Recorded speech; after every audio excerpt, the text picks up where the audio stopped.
টাকা লাগবে আমি দেব। হ্যাঁ, আমরা 10 লক্ষ টাকা তো দিতেই পারি। টাকা দিয়ে সব কিছু সম্ভব হয়ে যাবে, টাকা দিয়ে একটা মেয়ের জীবন ফিরে চলে আসবে। লজ্জা করে না তোমাদের?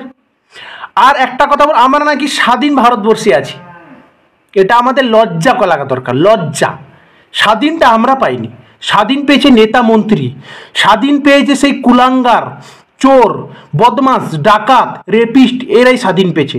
আমরা স্বাধীন পাইনি।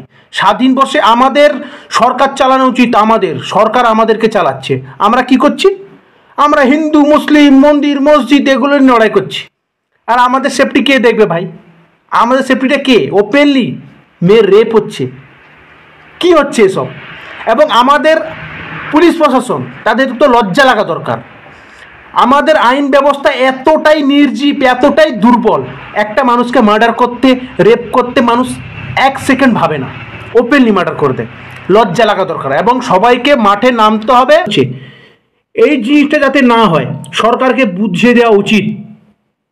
দেখো একটা জিনিস লক্ষ্য করে, নেতা মন্ত্রী ছেলে মেয়েদের কিন্তু রেপ হয় না, যত হয় আমাদের মতো দিনমজুরি গরিব এদেরই কিন্তু সব কিছু হয়। তো তোমরা ভালো করে এটা মাথায় রাখো। হ্যাঁ, এবং একটা কথা, ভিডিও ভালো লাগলে শেয়ার করো, না লাগলে লাগার দরকারই নেই, তোমাদের ব্যাপার।